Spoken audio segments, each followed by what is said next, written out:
हमारे चैनल को सब्सक्राइब करें और बेल आइकन दबाएं।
सर, एक बच्चे की लाश है।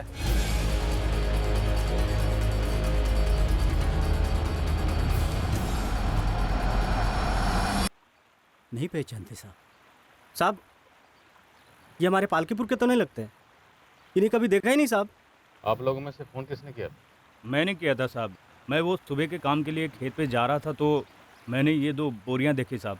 मैं गौतम सिंह, गांव का सरपंच हूँ। साहब, हमारे पालकीपुर की अगर ये बच्चियाँ होती तो लाश मिलने के पहले ही गांव में बवाल हो गया होता कि घर से बच्चियाँ गायब हो। सरपंच जी ज़रूरी नहीं, हो सकता है इन बच्चियों को इनके घर वालों ने गायब किया। सर, आप लोगों का कहना है कि ये बच्चियाँ आपके गांव की नहीं हैं? नहीं साहब, ये हमारे पालकीपुर की नहीं है।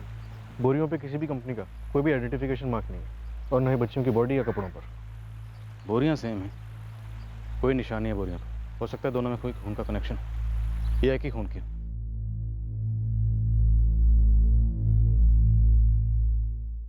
पूरे आसार हैं दोनों मर्डर्स में एक ही हथियार यूज हुआ है। दोनों मर्डर्स 10 से 12 घंटे पहले हुए हैं। 10 से 12 घंटे पहले मतलब 11 जुलाई की रात को 11 से 12 के बीच में? जी हाँ, डिनर के तुरंत बाद मर्डर्स हुए। दोनों के पेट में अनडाइजेस्टेड फूड था। Sexual assault? जी नहीं। डॉक्टर, दोनों बहनें हो सकती हैं? पॉसिबिलिटीज पूरी हैं। दोनों के फेशियल फीचर्स मैच करते हैं, पर यह मैं तब तक दावे के साथ नहीं कह सकता जब तक दोनों के मैचिंग टेस्ट न कर लूं। पर दोनों को एक ही तरीके से और शायद एक ही हथियार से मारा गया है।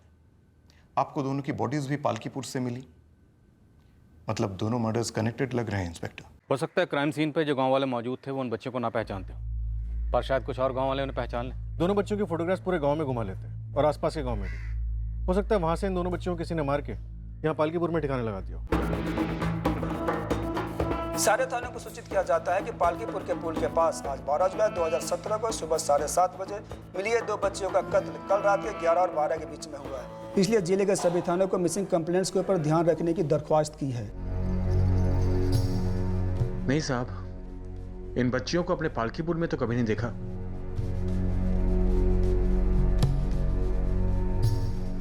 आप में से किसी ने इन बच्चों को देखा है कहीं पे? कौन है ये? क्या हुआ इन्हें? ये बच्चियां वही है ना जो पुल के पास? जी, सभी लोग यही कह रहे हैं कि ये बच्चियां पालकीपुर की नहीं हैं। अब तो चंदनपुर और रतनपुर के लोगों ने भी जवाब दे दिया है। अगर ये बच्चियां यहाँ की होती तो तुरंत पहचानी जाती। अब हमें भी यही लगता है, ये बच्चियां पालकीपुर की नहीं है। बाहर से कोई आकर छोड़ गया इन 2 लाशों को यहाँ पे। अंदर भिखारियों की टोलियाँ और इलाके के सारे कोठे, जितने भी तेरे कॉन्टैक्ट हैं, दल्ले वगैरह, हर कोई, सबको कॉन्टैक्ट कर। साहब, जब गांव में बच्चियों को पता नहीं चला तो तुरंत मेरे दिमाग की घंटी बजी कि कहीं ट्रैफिकिंग का मामला तो नहीं गड़बड़ा गया। सुलटा दिया होगा लड़कियों को साहब। मैंने तुरंत अपनी सारी टीम को लगा दिया है, दल्लों में भी और भिखारियों में भी। पूरे डिस्ट्रिक्ट में और बगल वाले जिले में भी चंदर। मुझे रिजल्ट चाहिए चंदर, और वो भी बहुत जल्द। इतने काम करो, इन फोटो को सोशल मीडिया पे अपलोड कर दो फुल डिटेल के साथ। हो सकता है किसी न किसी कोने से कोई इन्हें आइडेंटिफाई कर ले। ये संभावना अब मजबूत होती जा रही थी कि आइडेंटिफिकेशन से बचने के इरादे से इन लाशों को कहीं बाहर से लाकर इस गांव में छोड़ दिया गया होगा। ये 2 लाशें इत्तफाक से साथ पाई गई थी या इन दोनों बच्चियों में कोई कनेक्शन था, ये अभी पता नहीं था। पर दूसरे ही दिन पालकीपुर फिर कांप उठा।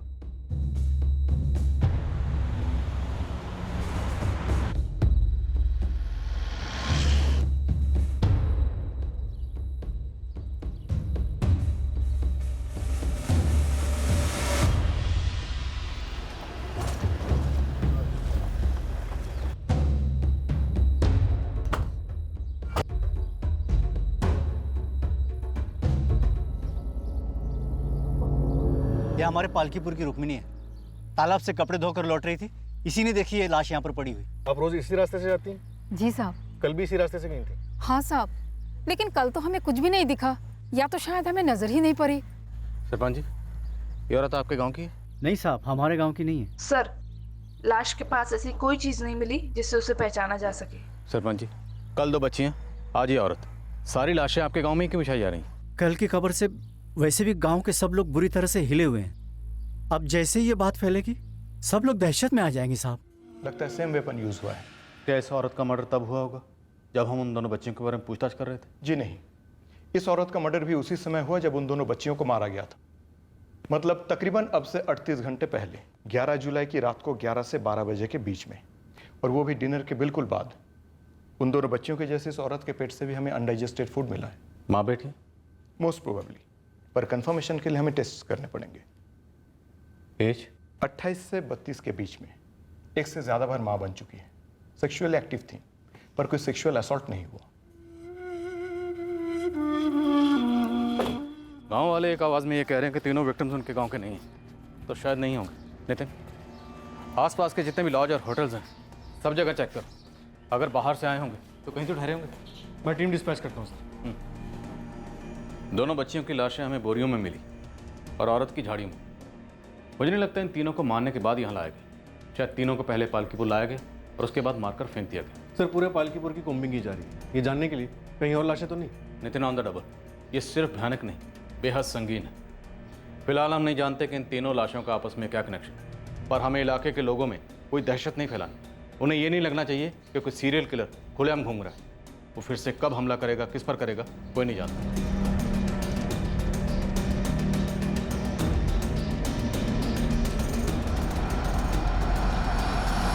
हम लोग कैसे जाएंगे भाई? चुप कर ना, तू बात हो रही है ना हमारे साथ, इसी के तो हम।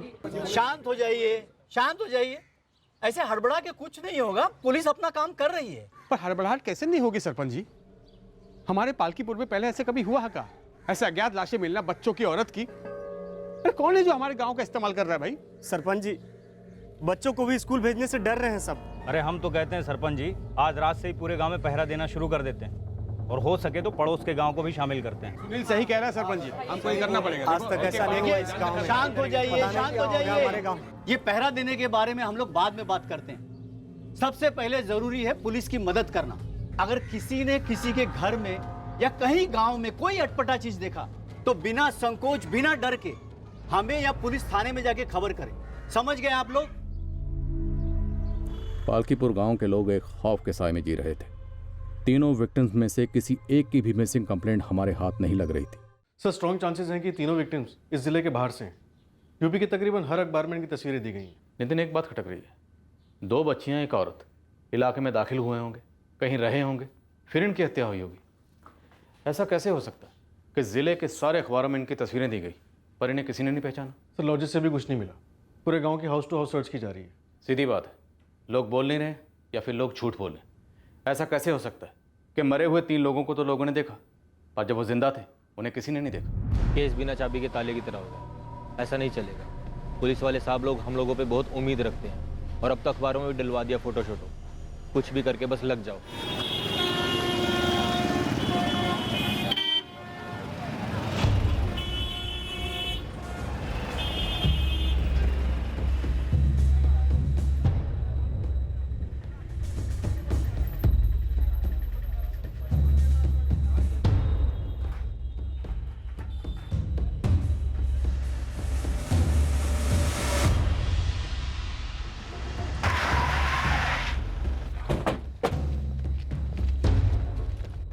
राकेश कौन है?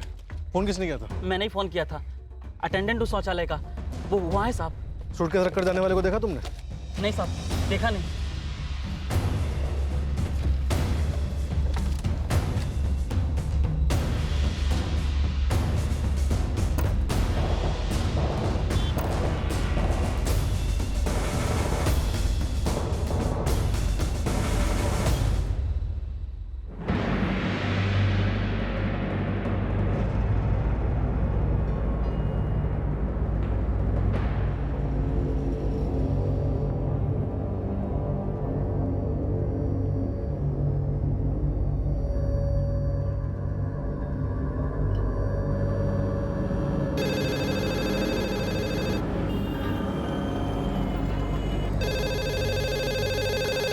सर बच्चियों के नाम और क्लासेस एक बार फिर से बताएंगे? जिया चौहान 4th स्टैंडर्ड और आरती चौहान 2nd स्टैंडर्ड। सर मुझे 2 मिनट का टाइम दीजिए, मैं क्लास टीचर से कंफर्म करके बताती हूँ। सर उस औरत की आइडेंटिफिकेशन हो सके ऐसी कोई चीज़ नहीं मिली सूटकेस में। सर ये दोनों बच्चियाँ जिया चौहान और आरती चौहान दोनों बहनें हो सकती हैं, और वो और शायद इनकी माँ। सर इसमें जिया चौहान और आरती चौहान दोनों सगी बहनें हैं, 10 जुलाई से एब्सेंट भी है। मैम मैं आपको एक औरत की तस्वीर भेज रहा हूँ।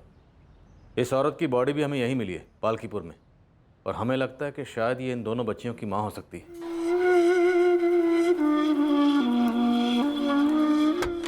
मैं कम इन मैडम? ये आरती और जिया की मम्मी राधिका चौहान ही है। हे भगवान, तीनों का मर्डर हो गया। अब तीनों लावारिस लाशों की पहचान हो चुकी थी। सूरत गुजरात की रहने वाली राधिका चौहान और उसकी 2 बेटियां जिया और आरती चौहान का कत्ल हुआ था।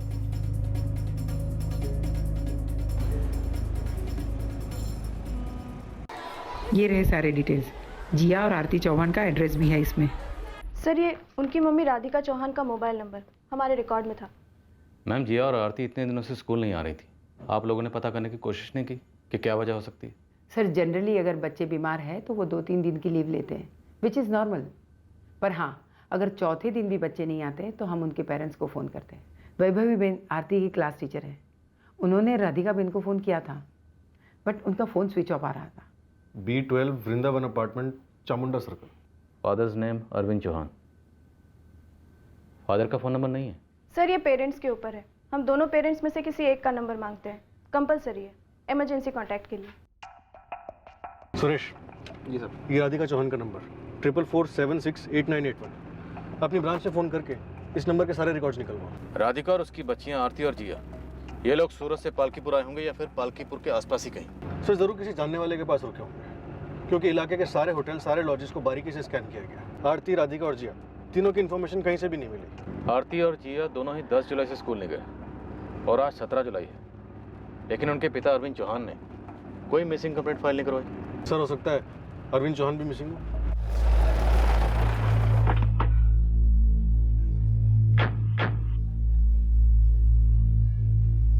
एक बरस से मैं और मेरे हस्बैंड संजय यहीं पे रहते हैं भाड़े पर। आपसे पहले अरविंद और राधिका चौहान यहाँ रहते थे? ये राधिका बेन और उनकी बेटियों का तो कभी मैंने नाम भी नहीं सुना।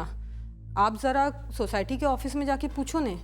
आरती और जिया और उनके पति अरविंद भाई 1 साल पहले तक इसी सोसाइटी में रहते थे सब। फिर राधिका बहन जिया और आरती को लेकर घर छोड़ के चली गई और कुछ महीने बाद अरविंद भाई भी चले गए। राधिका और अरविंद के बीच झगड़ा किस बात को लेकर था? दूसरे आदमी को लेकर। ये दूसरा आदमी कौन था? उनका पड़ोसी। ये लोग B12 में रहते थे और वो रहता था B14 में। बंसी लालचंद नाम था उसका। अब आपको बंसी के बारे में ज़्यादा माहिती चाहिए ना, तो वो तो अपने चेयरमैन साहब नरेंद्र भाई ही बता सकते हैं। बाजू में RN एंटरप्राइज में काम करता था अरविंद चौहान। 7-8 साल पहले अपनी फैमिली के साथ में हमारी बिल्डिंग में रहने के लिए आया था। 2 साल पहले उसी ने बंसी लालचंद को यहाँ पे B14 में उसके बाजू में फ्लैट दिलाया था। बंसी भी RN एंटरप्राइज में काम करता था ना, दोनों दोस्त थे। ये बंसी और अरविंद, इन दोनों में से किसी का यूपी से कोई ताल्लुक है? यूपी पालकीपुर या यूपी के किसी भी गांव से? गाँव का तो पता नहीं साहब, लेकिन दोनों गुजराती तो नहीं थे, यूपी साइड के थे। और इस बंसी की कोई फैमिली नहीं थी। वैसे अरविंद की फैमिली बंसी की फैमिली हो गई थी, ऐसा लोग कहते हैं। आपका क्या कहना है? ये बंसी हमेशा अरविंद के घर में ही पाया जाता था। अरविंद की जब डे शिफ्ट होती थी और बंसी की नाइट शिफ्ट, तो सोसाइटी वालों ने बहुत बार दोपहर को बंसी को अरविंद के घर पर जाते हुए देखा है।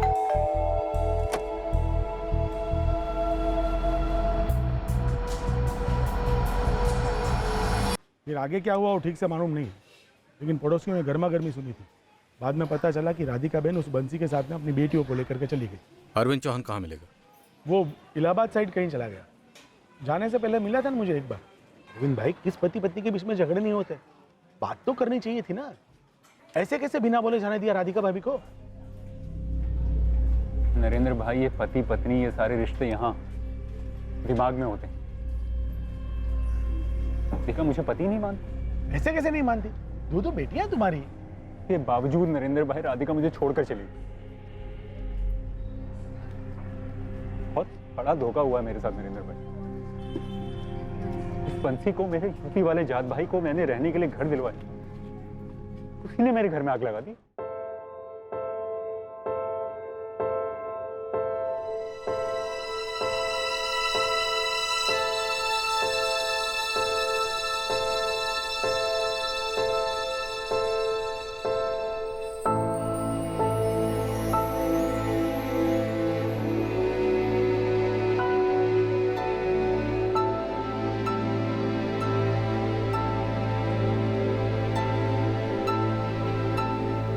बंसी हर दूसरे दिन छुट्टी लेता है या फिर नाइट शिफ्ट करता है, मुझे पता है क्या।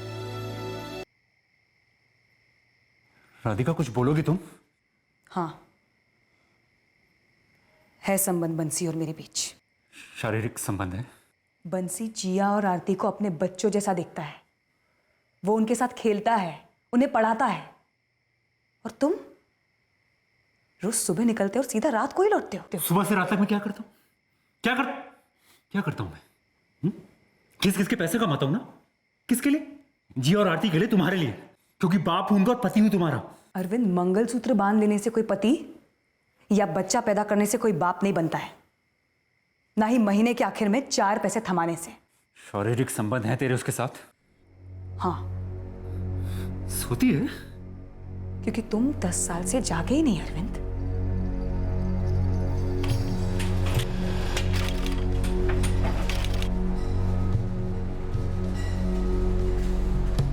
बंसी, जरा बाहर आना। क्या बात है?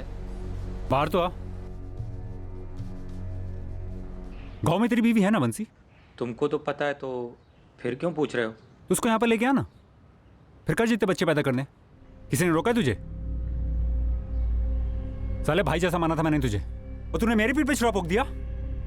मेरी बेटी जिया और आरती को बाप का प्यार देने के बहाने मेरी पत्नी को अपनी पत्नी बनाना चाहता है तू। साले शर्म नाम की चीज है नहीं तेरे अंदर। देख बंसी, जो तूने किया है ना, उसके बदले मैं तेरे टुकड़े टुकड़े कर देना चाहता हूँ। लेकिन मैं तेरे से विनती करता हूँ यार, मेरे घर के टुकड़े मत कर। इलाहाबाद से खाली हाथ आए थे मैं और राधिका यहाँ पर, बड़ी मेहनत से सब कुछ बनाया है। ये घर बार, ये जिंदगी, इतने भद्दे तरीके से उसे खत्म मत कर। नहीं माना बंसी, और क्यों मानता? सिक्का तो हमारा ही खोटा है ना। और वो राधिका इतनी ढीठ मेरे मुंह पे मुझे बोल के गई कि शादी तोड़नी है। नरेंद्र भाई, मैं राधिका के सामने गिड़गिड़ाया, हाथ जोड़े मैंने, आरती और जिया का वास्ता भी दिया, उसके पैरों में गिर गया मैं नरेंद्र भाई।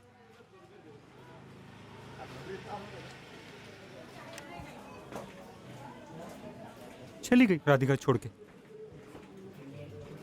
मेरी दोनों बेटियों को भी ले गई। उसके थोड़े दिनों बाद अरविंद भी यहाँ से चला गया, बहुत दुखी लगता था। यहाँ से जाने के बाद बंसी राधिका और बच्चियों के साथ कहाँ रहता था? वो तो भगवान जाने साहब। हाँ पांडे बोलो। साहब, ये बंसी लालचंद अपने पालकीपुर का ही है। उसका भाई अमित लालचंद भी यहीं रहता है, और बंसी की पत्नी भी, काजल नाम है। उठवा दोनों को और पता करो कि बंसी है कहाँ। चंदर, पता तो सही ना लालचंद परिवार? पांडे साहब अपनी आंखों से खुद देख कर आए। सर, अमित और काजल को उठवा रहा हूँ। चलो, पालकीपुर का कनेक्शन तो क्लियर हुआ। इस अरविंद चौहान को उठवाते हैं। बंसी और अरविंद दोनों में से किसी एक का गुस्सा जरूर फूटा है। यह है अरविंद चौहान का नंबर, 44412445। ये क्या बोल रहे हो साहब आप? हमारे बंसी का किसी शादीशुदा औरत के साथ चक्कर? हमें सच में इस बारे में कुछ नहीं पता है साहब। देवर जी तो यहाँ आए ही नहीं है 4 महीने से। अब बंसी का फोन नंबर दे दो, और बंसी की बीवी काजल को बाहर बुलाओ। काजल अपने मायके गई है, कल सुबह ही निकल गई। भाभी बस 2 दिन के लिए जा रही हूँ। पर काजल ऐसे अचानक, सब खैरियत तो है ना रतनपुर में? हाँ भाभी, सब खैरियत है, बस माँ बाबूजी की याद आ रही थी, सोचे कि मिलकर आ जाते हैं। तो ठीक है, हम रतनपुर से बंसी की बीवी काजल को बुला लेंगे। आप काजल का पता दे दीजिए वहाँ का। मेरा भाई बंसी ठीक तो है ना? ये आप मुझसे पूछ रहे हैं? आप ही ने बोला था ना कि उसका फोन नंबर बंद है। आप चलिए मेरे साथ। साथ चलिए? मतलब क्यों? आप बंसी के बड़े भाई हैं, आपको फिक्र तो होनी चाहिए उसकी। बंसी ने किया क्या है साहब? अब बंसी ने किया है या बंसी के साथ किसी ने कुछ कर दिया है, ये तो वक्त आने पर ही पता चलेगा।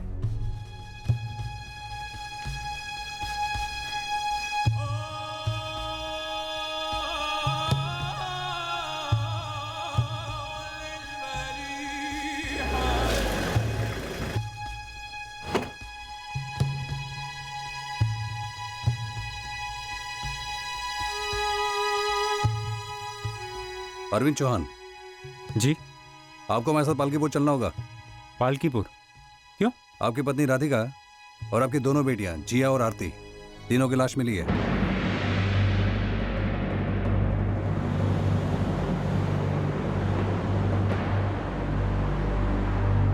राधिका चौहान का फोन 11 जुलाई से ही बंद दिखा रहा है सर। राधिका की लास्ट लोकेशन? आप ही किए सर, पालकीपुर। ये राधिका की जिस नंबर पर लास्ट बार बात हुई 444879 ये किसका है? बंसी लालचंद का है। बंसी का भी फोन 11 जुलाई से बंद है और राधिका की तरह उसकी भी लास्ट लोकेशन आप ही की है, पालकीपुर। कड़ियाँ मिल तो रही हैं पर कहाँ जुड़ी कहाँ टूटी ये पता लगाना बाकी है। सर राधिका और बंसी अगर 11 जुलाई को पालकीपुर में थे तो जाहिर है दोनों बच्चियां जिया और आरती भी वहीं होंगी। पालकीपुर में हमें राधिका और उसकी बच्चियों की लाशें मिली।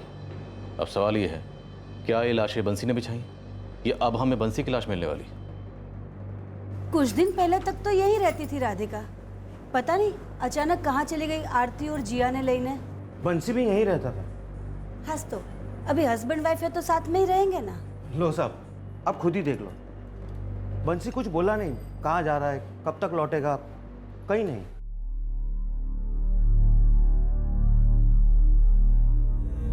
काजल यहाँ आने वाली थी, उसके बारे में तो उसने हमें बताया भी नहीं। आपकी बेटी काजल पालकीपुर में अपनी जेठानी से ये बताकर निकली थी कि आप लोग से मिले रतनपुर आ रही है, और आप कह रहे हो कि यहाँ पहुंची ही नहीं।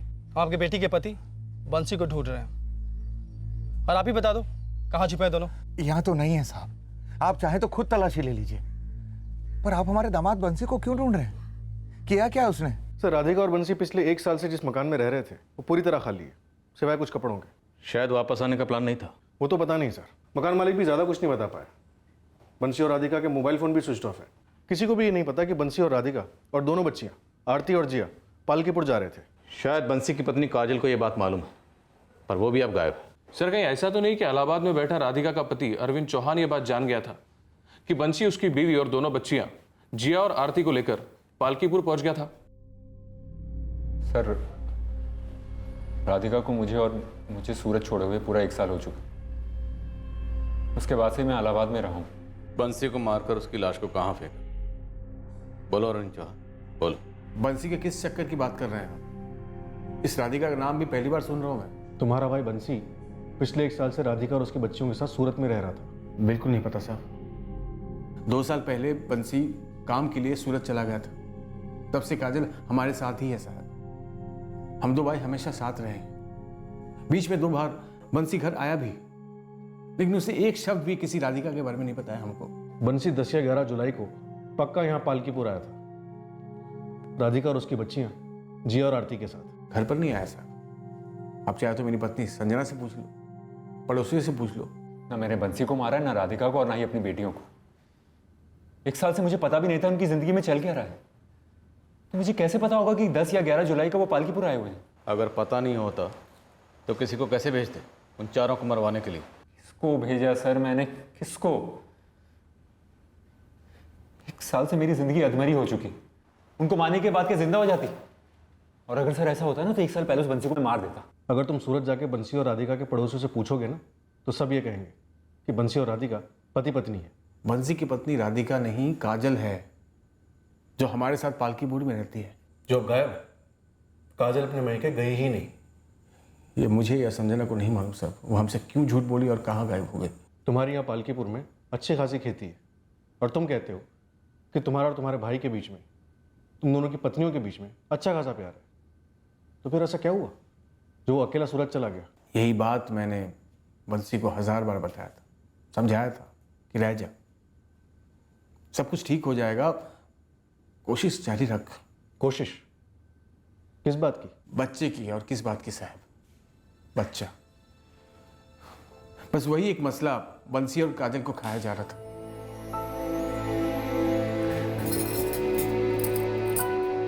क्या बोली डॉक्टर साहिबा काजल? अरे भाई कहाँ छुपाना, बोल ना बंसी। अरे भाई बोल भी दे, काहे चुप बैठा है? क्या बोली डॉक्टर साहिबा ने? वही बोल रहे हैं जो 4 साल से सब डॉक्टर रट लगाए हुए हैं। कोशिश करो और कोशिश करो, सब कुछ तो कर रहे हैं भैया, सब कुछ कर रहे हैं। काजल को बच्चा हो ही नहीं रहा है। जब होना होगा तब होगा, और अभी तो वक्त है हाथ में, और अच्छा वक्त जरूर आएगा, तुम देखना। अमित भैया, हमको लगता है ना कि भगवान चाहता है कि हमको जीवन में बच्चे का सुख कभी मिले ही नहीं, मधुरी जिंदगी जिए। दिल छोटा मत कर भाई, तू कर करा कर भी क्या कर सकता है, बस कोशिश ही कर सकता है ना। अब जब तेरी गलती है ही नहीं तो ठीक भी क्या कर सकता है भाई? बंसी इतना मायूस रहने लगा कि यहाँ पालकीपुर में इसका दम घुटने लगा। साहब, हमारे चाचा का लड़का सूरत में काम करता है। उसने बंसी के लिए सूरत में नौकरी ढूंढ ली और बंसी सूरत चला गया। और वो 2 साल के लिए वहीं रह गया। तुम लोगों को ज़रा सा भी शक नहीं हुआ? नहीं हुआ साहब, क्योंकि बंसी हमेशा कहता था कि सूरत में उसका काम अच्छा चल रहा है और बहुत जल्द काजल को अपने साथ लेके जाएगा, इलाज भी उसका वहीं कराएगा। बंसी यहाँ पालकीपुर राधिका और उसके दोनों बच्चियों के साथ आया था, ये हकीकत है, सबूत है हमारे पास। अब वो अपने गांव आता है और अपने घर नहीं जाता, तो फिर वो और कहाँ जा सकता है या कहाँ छुप सकता है? या फिर तुम हमसे कुछ छुपा रहे हो? सर मुझे नहीं पता राधिका और बंसी ने शादी की या नहीं की। मुझे सिर्फ इतना पता है कि राधिका और मेरे बीच में कोई कानूनी डिवोर्स नहीं हुआ था। राधिका बस चली गई थी, उसके बाद से मैंने उसका मुंह तक नहीं देखा। और तुम्हारी बच्ची हैं जिया और आरती, राधिका उन्हें भी तो साथ ले गई थी। फिक्र नहीं हुई तुम्हें उनकी? याद नहीं आई कभी उनकी? क्यों याद नहीं आई सर? मैं जी रहा था और उन्हीं के लिए जी रहा था, लेकिन राधिका ले गई आरती और जिया को अपने साथ। उसके बाद सूरत में मेरा रहने का कोई मकसद नहीं रहा, इसलिए इलाहाबाद वापस चला गया। ये बंसी के, ये राधिका के और ये अरविंद चौहान के कॉल रिकॉर्ड्स। क्या अरविंद ने किसी पेशेवर हत्यारे को भेजा था अपनी पत्नी और दोनों बच्चियों को मरवाने के लिए? कॉल रिकॉर्ड से तो ऐसा कुछ नहीं पता चल रहा है सर। और ये काजल, ये भी गायब है। 16 जुलाई को उसका फ़ोन यहीं पालकीपुर में ही स्विच ऑफ हुआ था। और 16 जुलाई को ही राधिका और उसकी बच्चियां जिया और आरती, उनकी बॉडीज की आइडेंटिफिकेशन हुई थी। सर एक बात है, भले बंसी के भाई अमित और भाभी संजना को कुछ ना पता हो, लेकिन शायद बंसी की पत्नी काजल को बंसी और राधिका के अफेयर के बारे में पता चल गया हो। तो फिर काजल को यह भी पता होगा कि बंसी राधिका और उसकी दोनों बच्चियों को लेकर पालकीपुर आने वाला है। और अगर ऐसा हुआ है तो सवाल यह है कि काजल ने उन्हें किससे मरवाया? सर हो सकता है अरविंद को पहले से पता चल गया हो और उसने यहाँ पालकीपुर में ऑलरेडी किसी को रेडी रखा हो। सूटकेस में हमें दोनों बच्चियों के कपड़े मिले, बंसी और राधिका के नहीं। हो सकता है यहाँ आने से पहले उनका काम तमाम कर दिया गया और बंसी और राधिका के सूटकेस में कुछ ऐसा हो कि खूनी अपने साथ ले गया हो। लेकिन नितिन, खूनी है कौन? कहीं काजल तो नहीं? अब देखा जाए तो काजल का मोटिव भी अरविंद से कम नहीं है। अगर अरविंद का घर उजड़ा है तो काजल का भी उजड़ा है। और दूसरी तरफ काजल का गुस्सा और दर्द समझो। काजल मां नहीं बन पा रही थी, जिसकी वजह से उसका पति उसे छोड़कर दूसरी औरत के पास चला गया। सर शायद खुद बंसी ने राधिका और बच्चों को मार डाला। पॉसिबल है, पर सबसे पहले हमें यह पता लगाना है कि चारों बिना किसी को कुछ भी बताए सूरत से पालकीपुर कैसे आए। और यहाँ पालकीपुर में इनके आने की किसी को कोई भनक तक नहीं, और 3-3 मर्डर हो जाते। नितिन, लॉजिक कुछ बैठ नहीं रहा। और ये बंसी पता नहीं कहाँ है। अब या तो ये खुद मारा गया या फिर ये तीनों मर्डर करके फरार हो गया। अरविंद चौहान को 2 दिन के लिए इंटरोगेट किया गया और उसका जुर्म में शामिल होने का कोई भी सबूत हमारे सामने नहीं आया। बंसी के बड़े भाई अमित पर कड़ी निगरानी रखी गई, ये पता लगाने के लिए कि कहीं वो बंसी को छुपा तो नहीं रहा था, कहीं उसे इस सारे कांड के बारे में पता तो नहीं था। रतनपुर में बंसी की गाय पत्नी काजल के घर को भी हमने अपने रडार में शामिल किया। मतलब कोई रतनपुर का रिश्तेदार हो यहाँ काजल का, या कोई पुराना आशिक? ना साहब, आशिक तो हो ही नहीं सकता। इस बात को भी टटोला गया कि काजल का पालकीपुर गांव में किसी के साथ कोई संबंध तो नहीं था जिसने काजल के लिए इस हत्याकांड को अंजाम दिया। आखिरकार इस रहस्य का खुलासा हो ही गया कि पालकीपुर में आने के बाद बंसी, राधिका और उसकी 2 बेटियां कहाँ रुके। साहब, काफी अंदर तक उसके पूछताछ करने पर पता चला है कि यह जो मकान है इसे बंसी लालचंद ने 8 महीने पहले 4 लाख रुपए में खरीदा था। ये 8 लाख रुपए बंसी लालचंद ने अपने भाई अमित से लिए। खेती कैसा है कुछ और? साहब, बंसी का भाई अमित तो मना कर रहा है, लेकिन हमने उसे बैंक की पासबुक लाने को बोला है।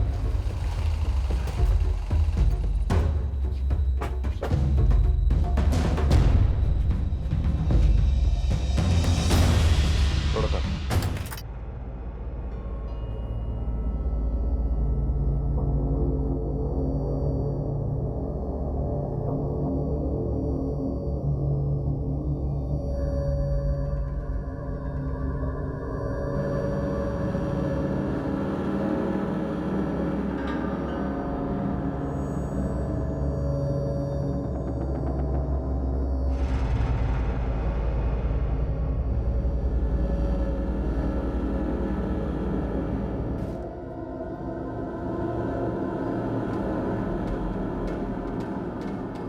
सर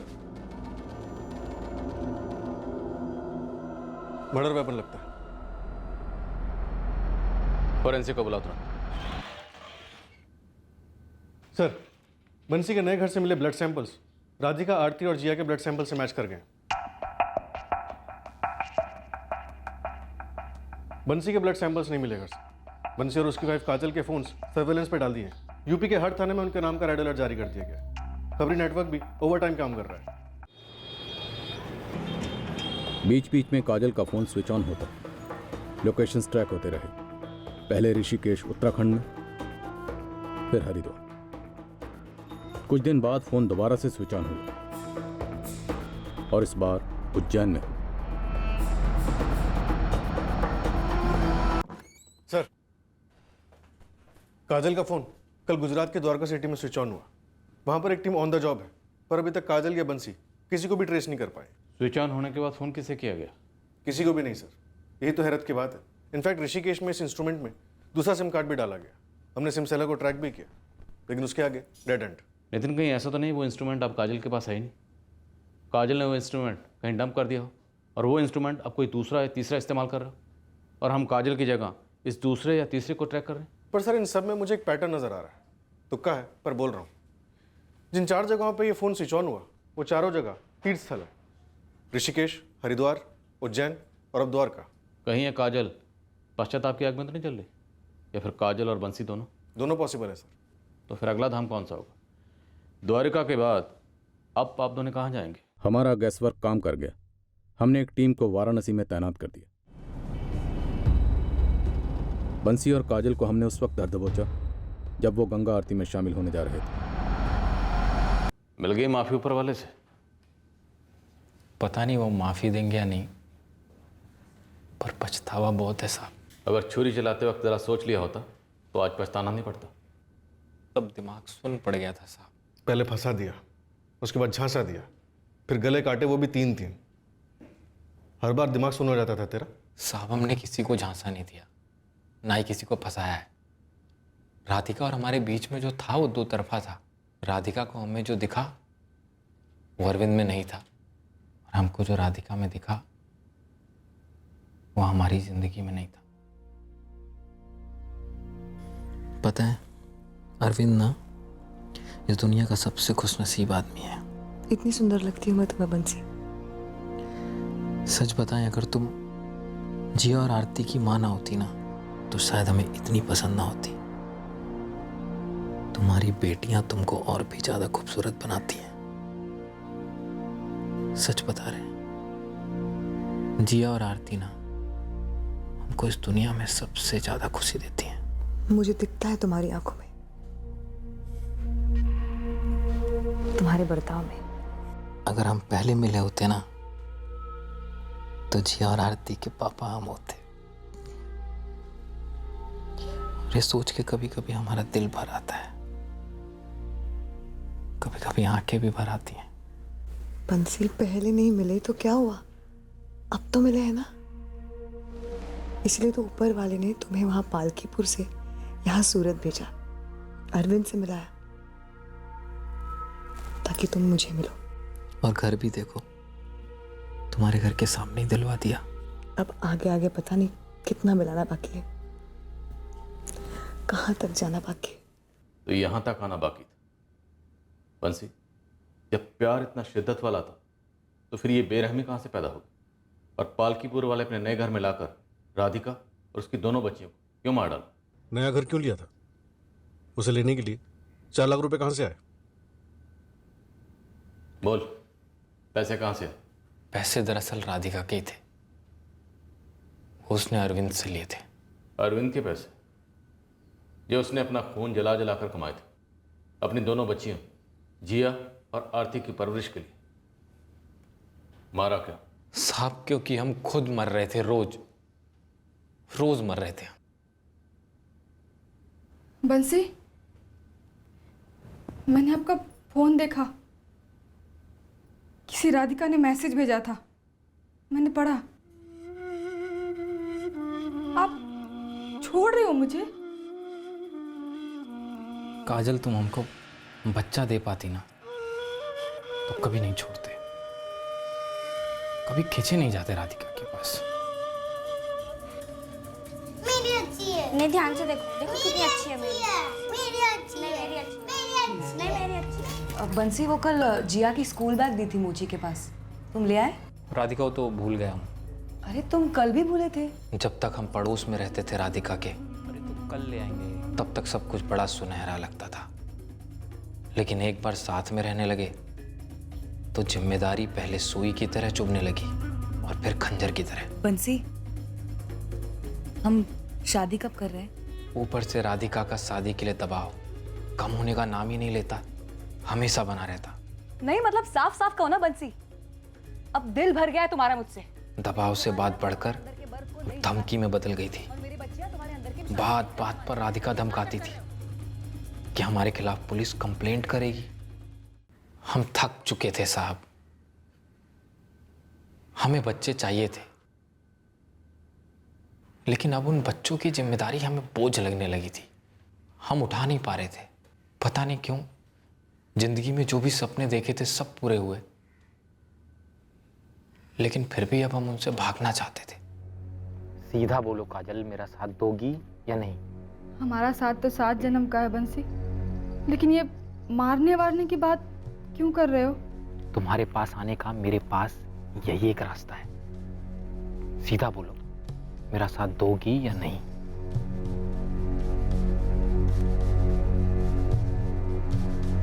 बड़ी आसानी से साथ दे दिया काजल जी। ऐसा आपको लगता है साहब जी, लेकिन मेरे लिए कुछ भी आसान कभी नहीं था। मैं बच्चा नहीं पैदा कर पा रही थी और माँ बनने का सुख जानती थी मुझे नहीं मिलने वाला है, लेकिन मेरा पति मुझे ठुकराने के बाद मेरे पास वापस आना चाह रहा था। मेरी टूटी फूटी इज्जत का सवाल था साहब। अपनी टूटी फूटी इज्जत को बचाने के लिए 3 कत्ल करवा दिए, इतना संगीन जुर्म। हम राधिका को पालकीपुर लेकर आए उसकी बच्चियों के साथ, और ये कहकर लाए थे अमित भैया और संजना भाभी के सामने शादी होगी हमारी। पालकीपुर में काजल ने पहले से सारी तैयारियां कर रखी थी। राधिका ने काजल को कभी नहीं देखा था। हमने राधिका को कहा कि काजल हमारी भाभी है और भैया अगले दिन आएंगे।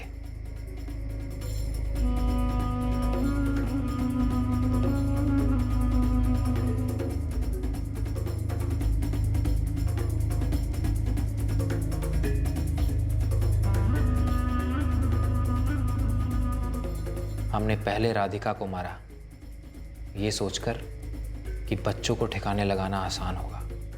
फिर रात के अंधेरे में हमने लाशों को अलग अलग ठिकाने पर छोड़ दिया। और वो सूटकेस, वो कब छोड़ा? अगले दिन सुबह गांव छोड़ के भागते वक्त। राधिका के कपड़े और बैग कहाँ हैं? वो रतनपुर के रास्ते में एक नाला पड़ता है, उसी में फेंक दिए। चल बता, कहाँ है वो नाला जहाँ तूने बैग फेंका? फिर कानून तय करेगा तो कौन सी सजा के कौन से नाले में सड़ेगा और कब तक सड़ेगा।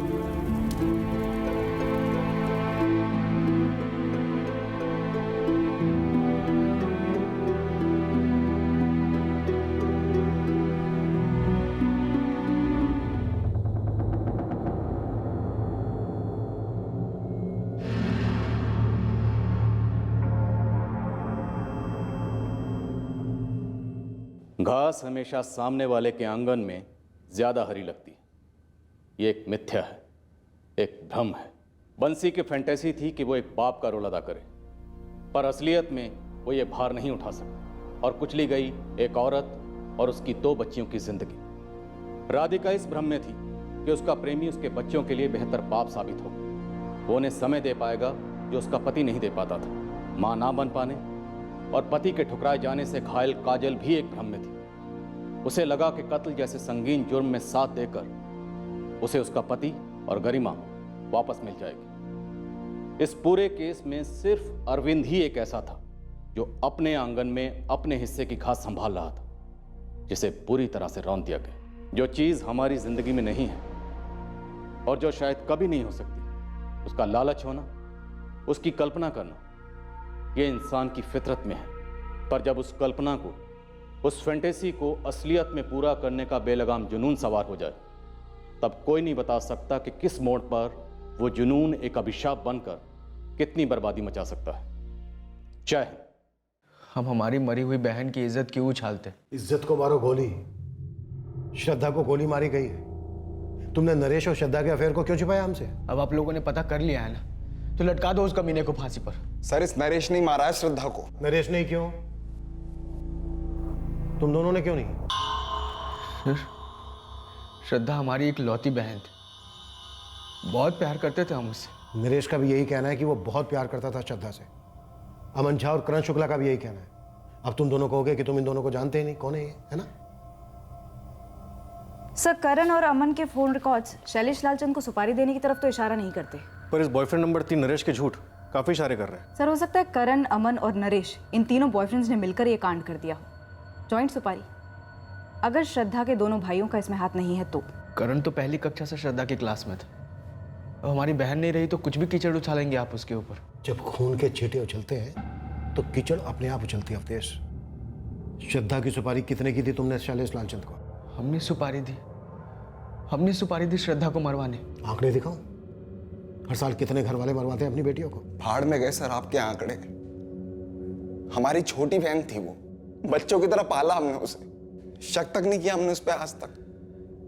हमें तो नरेश के बारे में पता नहीं लगता। अगर उसका बाप कमलेश खंडेलवाल मुझसे मिलने नहीं आया होता।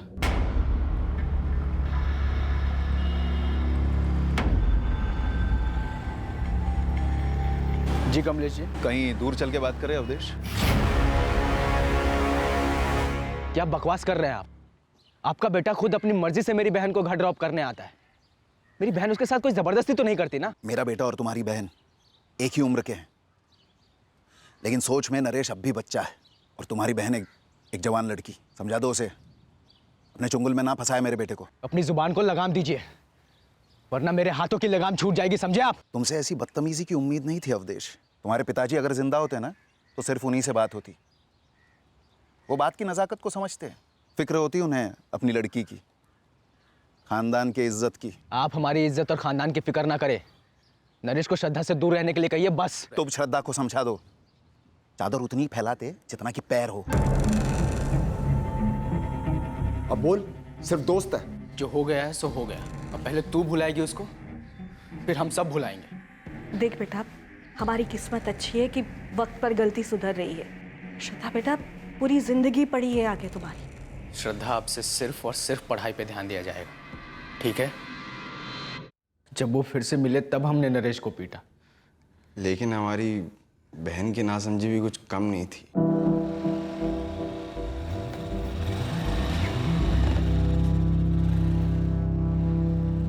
बहुत दुख हुआ सुनकर। इन सब के बाद भी श्रद्धा नरेश के साथ तालाब पर गई थी और उसके पीछे पीछे तुम्हारे किराए के हत्यारे पहुंच गए। कैसी बात कर रहे हैं सर? हमें इज्जत की अगर इतनी फिक्र होती, उस नरेश के बच्चे को हम जिंदा छोड़ते क्या? हम मानते हैं श्रद्धा औकात से बड़े सपने देखती थी, बचपन से ही बहकी सी बातें करती थी, बेकार की जिद करती थी। और हम भी क्या करते, दिल से तो वो बच्ची ही थी ना। हम उसकी जिद से तंग आ जाते थे बार बार, मगर एक बार भी हमने उसके ऊपर हाथ नहीं उठाया, एक बार भी।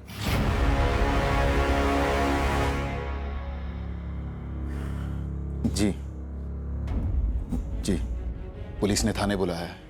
क्यों? कुछ पता चला है उन्हें? वो जानना चाह रहे हैं कि नरेश इतना डरा हुआ क्यों है।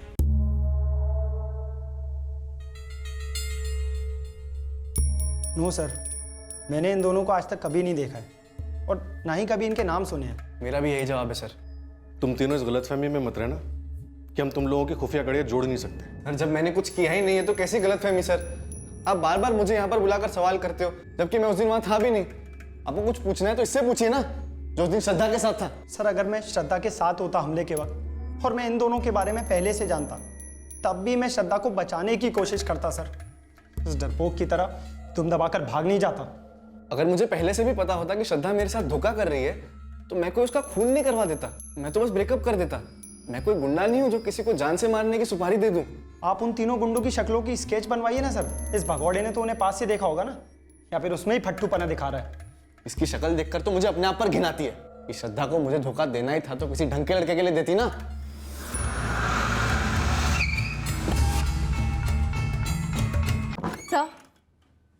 मनोज और अवधेश के फोन रिकॉर्ड्स किसी भी सुपारी किलर का अंदेशा नहीं दे रहे। खंडेलवाल बाप बेटा जोड़ी?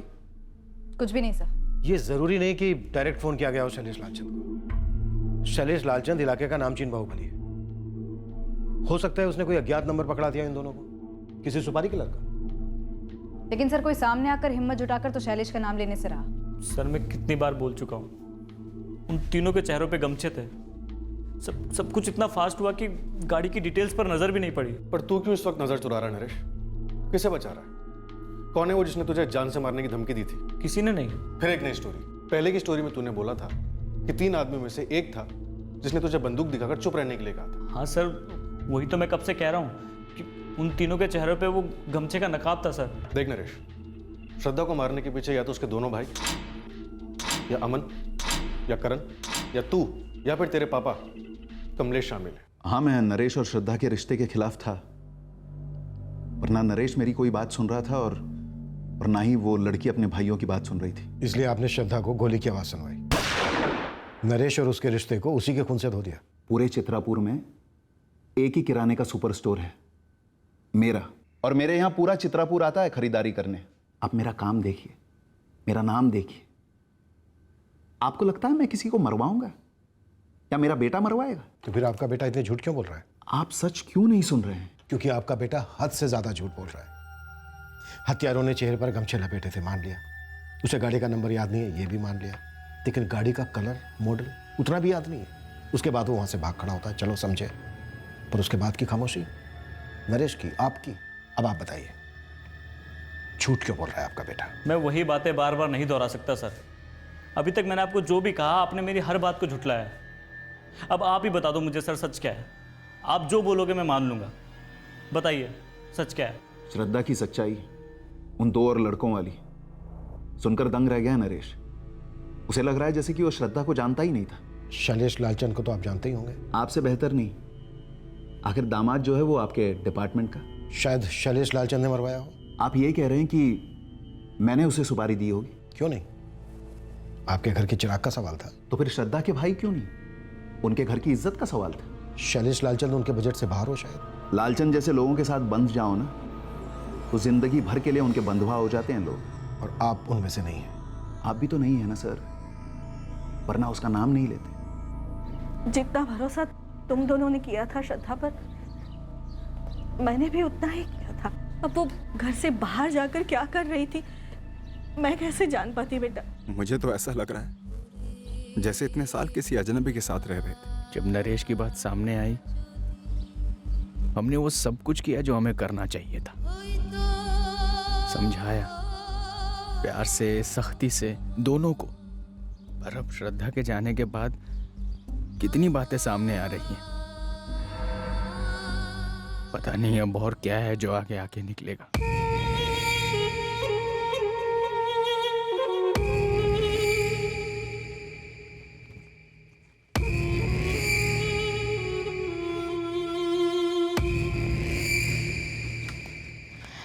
आशीष, बहुत डर लग रहा है मुझे। सपना, डरो मत, क्योंकि तुम्हें कुछ नहीं पता, कुछ भी नहीं। श्रद्धा के लिए बहुत बुरा लग रहा है। सपना, लगने दो। आधी दुनिया को इस वक्त बुरा लग रहा होगा, पर क्या हम इस वक्त कुछ कर सकते हैं? नहीं, हम कुछ नहीं कर सकते सपना। तो बस बिल्कुल चुप रहो।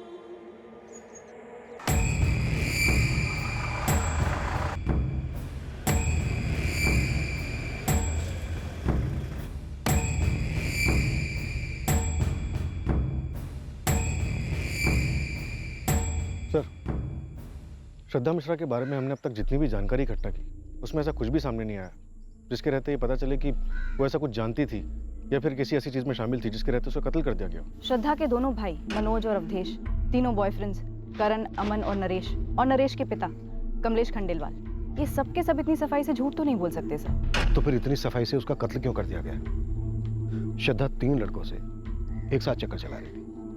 कहीं ऐसा तो नहीं है कि वो शैलेश लालचंद के चक्कर में फंस गई हो? इस इलाके में हर गोली उसकी परमिशन से जो चलती है।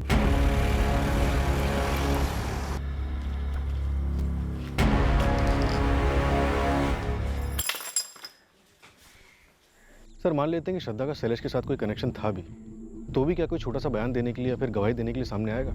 हम तो शैलेश को उठा के पूछ भी नहीं सकते। सर श्रद्धा के कॉल रिकॉर्ड्स में हमें तीनों बॉयफ्रेंड्स के नंबर तो दिखे, पर शैलेश लालचंद से कोई कांटेक्ट नहीं दिखा। मुन्ना खबरी से कोई खबर? नहीं सर, खाली हाथ लौटा। साहब आप ये शैलेश लालचंद के गिरबान पे हाथ नहीं डालो। बड़े साहब को तो क्या क्या। 3 गमछे वाले कौन थे मुन्ना? साहब जो भी थे चित्रापुर के ही थे, और तीनों के तीनों हिस्ट्री शीटर नहीं थे साहब। पूरा जिला खोद डाला है मैंने। ये लड़का नरेश, इसके खिलाफ कुछ मिल नहीं रहा है, पर फिर भी ऐसा क्यों लग रहा है कि ये मनगढ़ंत कहानियां बना रहा है? मैडम शायद ये कहानियां सच हो भी सकती हैं, पर ये 20 साल की साधारण से घर से आने वाली कॉलेज स्टूडेंट, इसने ऐसा क्या कर दिया कि 3 सुपारी टाइप के हत्यारे दिन दहाड़े से ठोक देते हैं? मैं बोल रहा हूँ साहब, कोई कड़ी तो गायब है। सर मेरे इस नरेश के ऊपर तगड़ा शक है। इसे श्रद्धा के दोनों अफेयर्स के बारे में पता चल गया होगा, झेल नहीं पाया होगा और सुनसान तालाब के पास लाके कांड कर दिया। और फिर वही 3 गमछाधारियों की स्टोरी। चार्जशीट भले ही हल्के कागज पर लिख के जाती हो, पर वो बनती है मजबूत सबूतों से। और हकीकत यह है कि इस वक्त हमारे पास कोई ठोस सबूत नहीं है जो किसी भी एंगल की तरफ इशारा कर रहा हो। पूरी दुनिया के सामने हम हारे हुए नजर आएंगे। इन 3 गमछेदारियों को ना पकड़ पाने को हमारी नाकामयाबी का झंडा बनाया जाएगा। पर ना हम थके हैं, ना हारे हैं और ना ही नाकामयाब हुए। अब ये केस एक पेचीदा पहेली बनता जा रहा था, जिसका हल कहीं आसपास दिख नहीं रहा था। नरेश खंडेलवाल इस केस में हमारा मुख्य और शायद एकमात्र संदिग्ध था, जिस पर हम पूरी तरह से निगरानी रख तो रहे थे, पर कुछ हाथ नहीं लग रहा था, क्योंकि नरेश एकदम से सिकुड़ सा गया था अपने आप में। इस केस में बाकी के सारे एंगल्स भी टटोले गए, पर कोई सुराग मिल नहीं रहा था जो इस हत्या का मकसद साबित कर सकता। ऑनर किलिंग और श्रद्धा के 3 अफेयर्स, यही 2 एंगल्स अब भी तहकीकात के 2 खंभे बने हुए थे। एक छोटे से कस्बे में एक जवान लड़की की हत्या हुई थी, और पूरे 1 महीने के बाद भी हमारी इन्वेस्टिगेशन अंधी गलियों में चक्कर काट रही थी। सर नरेश की कोई एक्स गर्लफ्रेंड भी नहीं थी कि उसकी जगह श्रद्धा को मार दिया गया? शैलेश लालचंद का क्या हुआ? श्रद्धा के साथ उसका कोई कनेक्शन नहीं बना? बुरा मत मानिएगा, लेकिन जब से वो जौहरी दिनेश जायसवाल के केस में आपका लालचंद बंधुओं से झगड़ा हुआ है, तब से शैलेश आपकी नज़रों में कुछ ज़्यादा ही अटका हुआ है बतौर संदिग्ध। ये शैलेश लालचंद तुम्हें दूध का धुला संत लग रहा है? ऐसा नहीं है सर, लेकिन हमारी कई बारी कोशिश करने के बाद भी शैलेश के खिलाफ कुछ निकल नहीं रहा। तो फिर श्रद्धा मिश्रा का मर्डर किया किसने? या उसका मर्डर हुआ ही नहीं? नोबडी किल्ड जेसिका की तरह नो वन किल्ड श्रद्धा मिश्रा। हाँ चौधरी, ये नरेश का बच्चा, ये है क्या चीज जो साला टूटने का नाम ही नहीं ले रहा है? शायद सच बोल रहा हो। नामुमकिन। सच ये है कि हम उसकी जबान खुलवा नहीं पा रहे। हमारे पास कोई खास विकल्प भी तो नहीं है। कहां से आएगा विकल्प चौधरी? हमसे ज्यादा उसकी जबान पर किसी और का दबाव है। 1 महीने से ऊपर हो गया है, श्रद्धा के कत्ल का एक भी सुराग हमारे हाथ नहीं लगा। कर क्या रहे हम लोग? 2 और हफ्ते बीत गए, और अब कत्ल के पूरे 1.5 महीने बाद इस केस को अपना पहला सुराग मिल गया। दरअसल इसे सुराग नहीं कहा जा सकता था, ये एक इशारा था एक ऐसे शख्स से जिसका इस हत्याकांड से एक अलग तरीके से ताल्लुक था। गौरी शंकर तालाब के पास एक बंदा है, लकड़ियाँ काट के अपना दिन गुजारता है साहब। उसने 26 सितंबर के शाम को करीब 5 बजे के आसपास ना एक औरत को वहाँ से जाते हुए देखा अपनी स्कूटी पर। बहुत ही हड़बड़ाई हुई थी साहब। उसका नाम है आकांक्षा सिन्हा। PWD में एक ऋषभ सिन्हा नाम का बंदा काम करता है। ये आकांक्षा सिन्हा उसकी घरवाली है। गौरी शंकर तालाब के उस तरफ इसका घर है साहब। कई लोगों का घर है उस तरफ तो। पर 26 सितंबर को शाम करीब 5 बजे के आसपास यही औरत अपनी स्कूटी से वहाँ से गुजरी। और मर्डर की टाइमिंग क्या थी साहब? लगभग उसी वक्त। और क्या पता किया इस औरत के बारे में? मैडम तालाब के इस तरफ मार्केट में जितनी भी दुकानें हैं, एक एक दुकान वालों से बात की, एक से। और पता है क्या मालूम पड़ा? उस दिन ये औरत आकांक्षा सिन्हा हामिद टेलर के पास अपना सलवार सूट सिलवाने के लिए गई थी। और ये बात मैंने कंफर्म कर ली है साहब। ऐसा हो सकता है कि आकांक्षा सिन्हा ने कुछ देखा हो, कुछ जानती हो, फिर भी सामने से आके कुछ बोली नहीं। जैसे कि नरेश, जिसने कत्ल होते हुए देखा लेकिन कुछ छुपा रहा है, झूठ बोल। सर क्यों ना आकांक्षा के पास जाकर सामने से पूछ लें, पता तो करें वो कुछ जानती भी है या नहीं।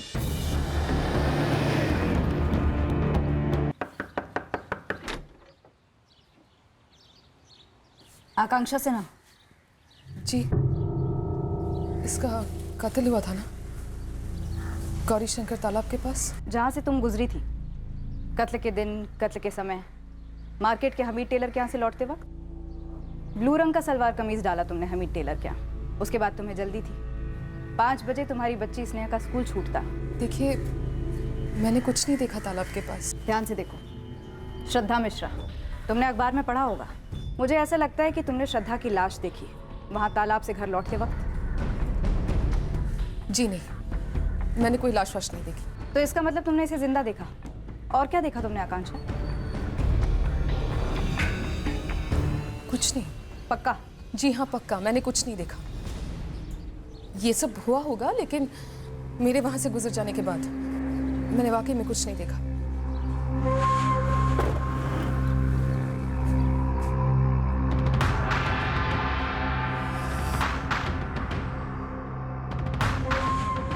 हाव भाव कुछ और ही कह रहे थे सर। नरेश की तरह उसकी आंखों में खौफ था जब मैंने उसे श्रद्धा की तस्वीर दिखाई। इस आकांक्षा के चेहरे का रंग उड़ गया था।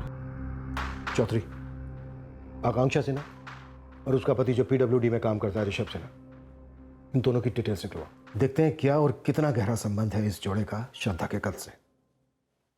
मुझे लगता है कुछ तो है। पुलिस? कैसे? पता नहीं, पर उन्हें यह तक पता था कि मैंने कौन से कलर का सूट सिलवाया था हामिद दर्जी के पास।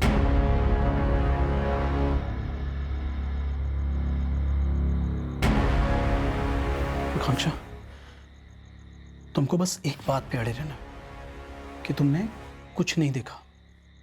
तुम्हें कुछ भी नहीं मालूम, मुझे कुछ भी नहीं मालूम। ऋषभ सिन्हा, आकांक्षा सिन्हा?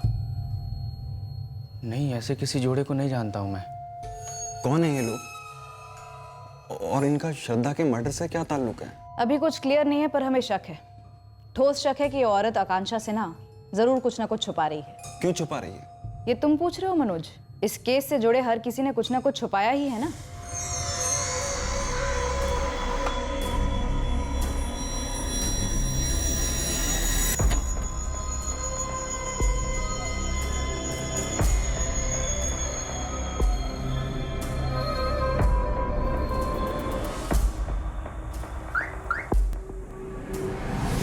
ऋषभ सिन्हा के बारे में कुछ हटके, कुछ अजीब।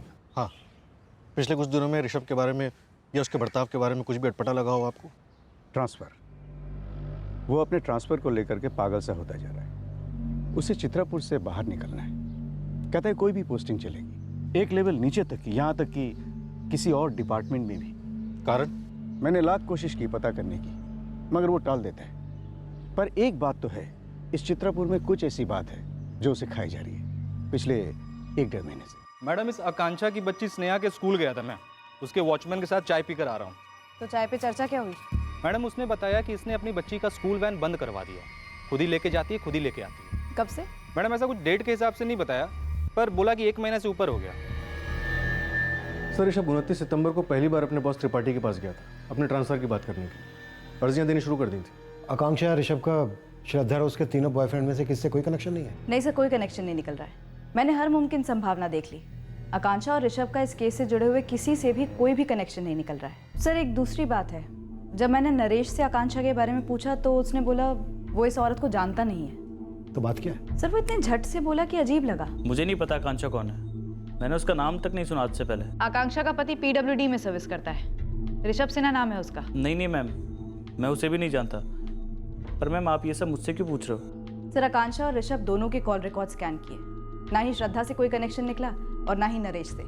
पर सेजल, जब तुमने श्रद्धा का फोटोग्राफ दिखाया था आकांक्षा को, तो तुम कह रही थी कि उसके चेहरे का रंग उतर गया था। हाँ सर, बुरी तरह हिली हुई लग रही थी। सर, ये सिन्हा फैमिली चित्रापुर छोड़ने की जी तोड़ कोशिशों में लगी हुई है। पर कुछ ना कुछ ताल्लुक तो बन रहा है इन लोगों का मर्डर से। ये एक छोटा सा सुराग हमारे केस के हल की शुरुआत साबित हुआ।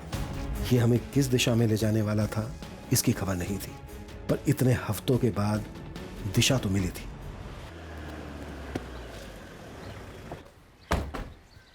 हमने सोचा आप काम के लिए निकले, उससे पहले 2 बातें कर लें आपसे। आप लोगों को क्या चाहिए? जो आप छुपा रहे हैं वो चाहिए। मैं क्या छुपा रहा हूँ और मैं क्यों छुपाऊंगा? देखिए, मुझे दफ्तर के लिए लेट हो रहा है। आपके बॉस त्रिपाठी जी को बोल दिया गया है कि आज आप थोड़ा लेट आए। आकांक्षा जी, आप भी आ जाइए। एक्चुअली हमें आप दोनों से ही बातें करनी है। आप स्नेहा को अंदर के कमरे में किसी काम में लगा सकती हैं, कुछ ड्राइंग, होमवर्क या कोई खेल। मैं ट्रांसफ़र क्यों मांग रहा हूँ? हमने स्नेहा की स्कूल वैन क्यों बंद की, ये सब हमारा निजी मामला है। इसमें आप लोगों को कोई हक नहीं होता है दखल देने का। जिंदा रहना हर इंसान का सबसे बड़ा हक, जो श्रद्धा से बेवक्त बेरहमी से छीन लिया गया। सर, मैं पहले ही कह चुकी हूँ कि मैंने उस दिन कुछ नहीं देखा था। वो तो दिख रहा है आपके चेहरे, एकदम शांत, कोई परेशानी। कोई डर नहीं, कोई खौफ नहीं। आप हमारे साथ मुजरिमों जैसा व्यवहार क्यों कर रहे हैं? तो क्या आप पीड़ित हैं? क्या पीड़ा है आपको? और मुजरिम कौन है? देखिए, मुझे दफ्तर के लिए देर हो रही। दफ्तर? फिर किसी से उधार लेना। आपने अपने दफ्तर के एक दोस्त शरद से 50,000 रुपये, एक दोस्त अहमद से 25,000 रुपये। क्या तकलीफ है आपको ऋषभ से, आकांक्षा से? शायद हम कोई मदद कर सके आप लोग। देखिए सर, ऋषभ और मैं एक साथ डिपार्टमेंट में ज्वाइन हुए और पास पास के टेबल पर ही काम करते आए। परेशानी क्या है मुझे नहीं पता। शरद, कुछ तो अंदाजा हुआ होगा, कभी बातों बातों में कुछ निकल गया हो मुंह से। ऋषभ ने पहले कभी एक भी पैसा उधार नहीं लिया लाइफ में। अचानक से मुझसे 50, अहमद से 25,000 उधार लिए। दोस्ती के नाते दे दिए हमने, और ये भी पक्का पता लौटा भी देगा। लेकिन पैसे उधार क्यों लिए? आप फिर हमारी निजी जिंदगी में दखल दे रहे हैं। आपकी निजी जिंदगी में हमारी जरा भी दिलचस्पी नहीं है। एक लड़की का मर्डर हुआ। क्या आपका श्रद्धा मिश्रा के साथ कोई अफेयर था? अफेयर? आप लोग पागल हो गए हैं क्या? उस कत्ल से हमारा दूर दूर तक कोई ताल्लुक नहीं है। तो फिर आप लोग इतने डरे हुए क्यों हैं? क्या छुपा रहे हैं आप लोग? हम लोग कुछ नहीं छुपा रहे मैडम, मैं पहले भी आपसे कह चुकी हूँ, हम लोग कुछ नहीं छुपा रहे। हमारी जिंदगी है, हम जी रहे, खुशी से जिए, डर से जिए। आपको क्या लेना देना? आप लोगों की निजी जिंदगी में तो हम दखल नहीं देने आ रहे हैं ना, तो फिर? जो लड़की मारी गई है श्रद्धा, उसके घर वालों की निजी जिंदगी तहस नहस हो चुकी है। जीते जी भी जिंदगी तहस नहस हो रही है सर, इसे और मत बिगाड़िए। हम लोग आपकी मदद कर सकते हैं। आप लोग तो रहने ही दीजिए सर। अगर आप लोग कुछ करते ना तो ऐसी नौबत ही नहीं आती कि किसी और को कुछ करना पड़े। अपने ही हाथों अपनी जिंदगी बर्बाद नहीं करनी पड़ती, सब कुछ छोड़ छाड़ कर भागना नहीं पड़ता। 20 साल की लड़की की जिंदगी आप लोग बचा नहीं पाए, हमारी क्या मदद करेंगे आप? देखिए, हमने कुछ भी नहीं देखा, हम कुछ भी नहीं जानते। प्लीज आप हमें अकेला छोड़ दीजिए, हम आपके आगे हाथ जोड़ते हैं। आप लोग चले जाइए यहाँ से।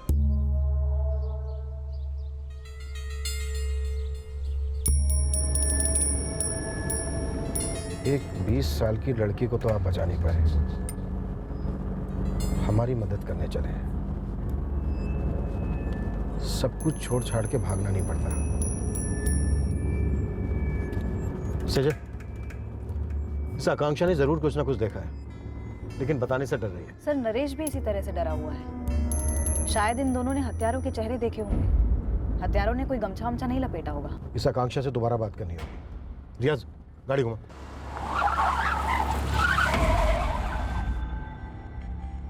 अब तो पानी सर के ऊपर चढ़ गया है। तो हम ही क्यों डूबे ऋषभ? पूरे चित्रापुर में मुझे ही गुजरना था वहां से। ये कैसा श्राप लग गया हमारी गृहस्थी को?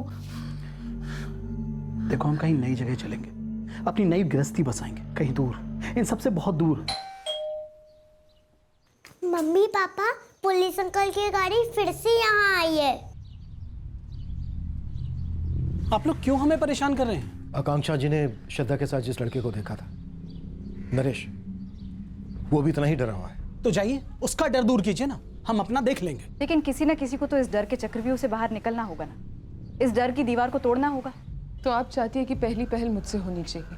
उसके बिना हम डर के कारण को कैसे पकड़ पाएंगे आकांक्षा? दिन रात वो लोग हमारा पीछा कर रहे हैं, चैन की एक सांस नहीं लेने दे रहे हैं हमें। जान की धमकियां दी हैं मुझे, ऋषभ को और स्नेहा को भी, और भी कई सारी धमकियां दी हैं जिनको मैं जुबान पर ला भी नहीं सकती। और ये सब कुछ होता आया है आप लोगों की नाक के नीचे से। बस नहीं, बोलने दीजिए। बोलने से क्या होगा? ना बोलने से भी कुछ नहीं होगा। ये सब कुछ जो हो रहा है वो मंजूर है आपको? श्रद्धा के साथ जो लड़का था, उसने भी तो किसी का नाम नहीं लिया। कोई जाना पहचाना नाम है? उस नाम से पूरा चित्रापुर कांपता है। सबसे ज्यादा आपके लोग कांपते हैं, इसीलिए तो वो नाम इतना खौफनाक नाम बना है। शैलेश लालचंद। शैलेश लालचंद। हाँ, शैलेश लालचंद था वो। अब बताइए, क्या कर लेंगे आप लोग? क्या बिगाड़ लेंगे उसका या उसके बड़े भाई का? वो लड़की मुझसे मदद मांग रही थी, मारी मारी भाग रही थी।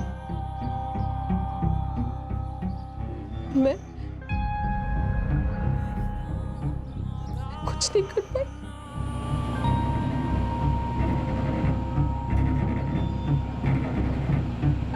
दीदी, दीदी, दीदी, दीदी जल्दी ले चलिए प्लीज। दीदी जल्दी ले चलो यहाँ से। दीदी प्लीज जल्दी, दीदी प्लीज। जाएगी तो कहाँ जाएगी? छोड़ो मुझे। मुझे घर में दिखाई छोड़ो मुझे। प्लीज ले जाओ यहाँ से दीदी, प्लीज जल्दी ले चलो यहाँ से, प्लीज ले जाओ यहाँ से दीदी, जल्दी भागो।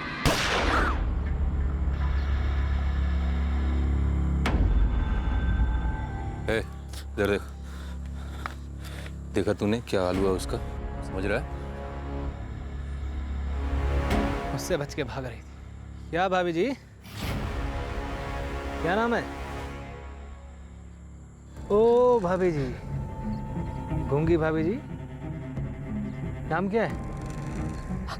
आकांक्षा। आकांक्षा भाभी जी, जाइए निकलिए, पर गलती से भी किसी से कुछ कहिएगा नहीं। अगर कुछ मुंह से निकल गया ना तो कांड हो जाएगा कसम से।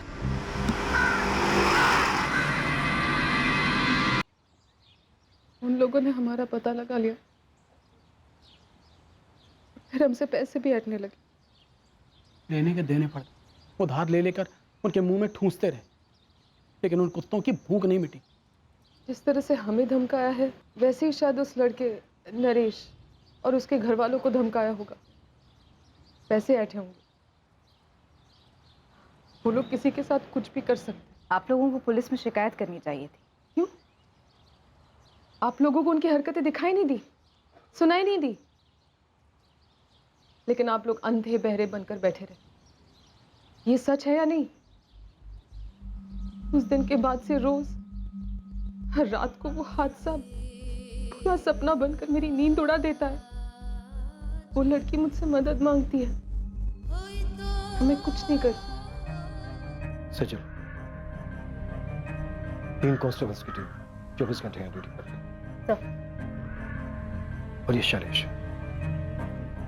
शैलेश छूटेगा नहीं।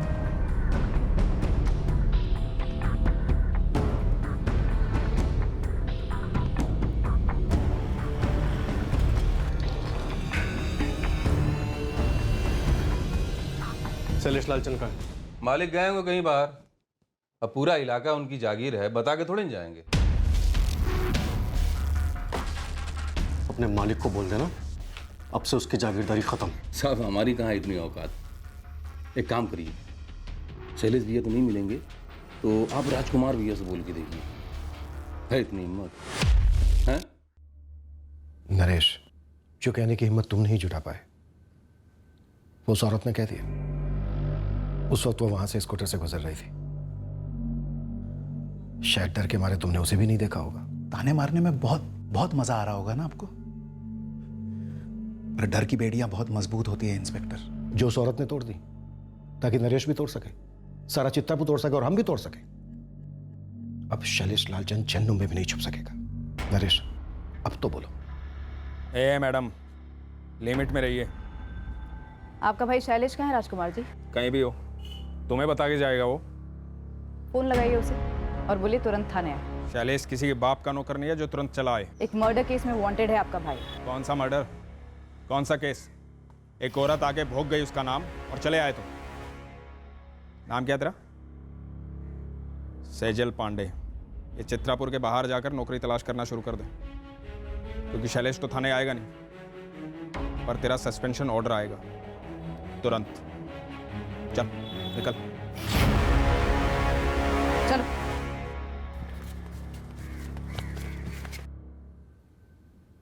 सर, हमेशा की तरह हम तालाब किनारे बैठे हुए थे।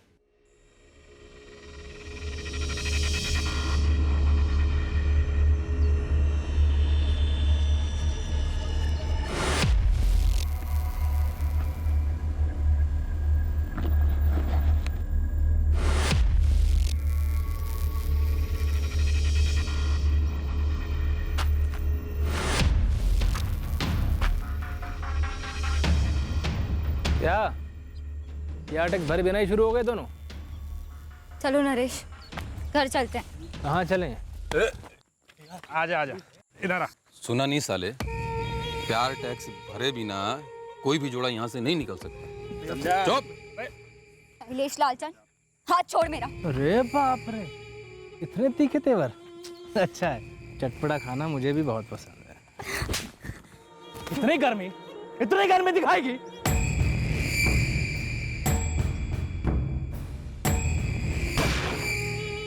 चल मुन्ना, निकल ले और चुप रहना है।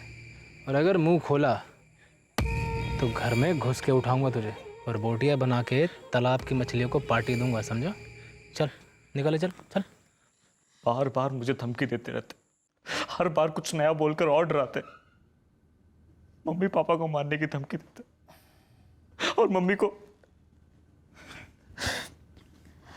अब आप ही मुझे बताइए सर, ऐसे में मेरा बच्चा क्या करता? वो बाहुबली है, उसके भाई के कनेक्शंस हैं, आप भी जानते हैं। पूरे चित्रापुर में आप मुझे एक व्यापारी बताइए, एक, जो लालचंद बंधुओं को हफ्ता नहीं देता हो। और अगर कोई हिम्मत करके शिकायत भी करता है तो उसके बाद क्या होता है आपसे बेहतर कौन जानता है। राजकुमार लालचंद को शायद पहले ही खबर मिल गई होगी कि हम आकांक्षा तक पहुंच गए हैं और उसने हमें सब कुछ बता दिया है, इसलिए उसने अपने भाई शैलेश को कहीं छुपा दिया होगा। फिलहाल इस नरेश को भी सिक्योरिटी दे दो। और रही बात शैलेश की, तो शैलेश अब तक लोगों के डर के पीछे छुप रहा था, अब वो डर की दीवार टूट चुकी है। अब बारी शैलेश के टूटने की है और उसके भाई की भी।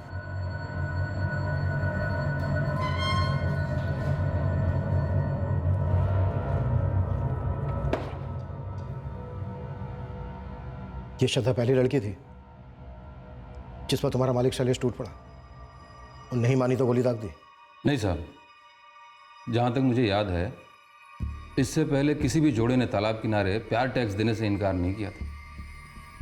ये अलग मिट्टी की लड़की थी, अब देखिए ना मिट्टी में मिल गई। तुझे क्या लगता है तेरा मालिक शैलेश कुछ भी कर सकता है? अब मैं क्या बोलूं साहब, झांकी तो आप देख ही चुके हैं। अब हम ये भी देखेंगे कि तेरा मालिक यहां से तुझे कैसे बाहर निकालता है। सारे कांस्टेबल्स इन दोनों पर बारी बारी हाथ साफ करेंगे, 1 मिनट के लिए भी हाथ रुकना नहीं चाहिए।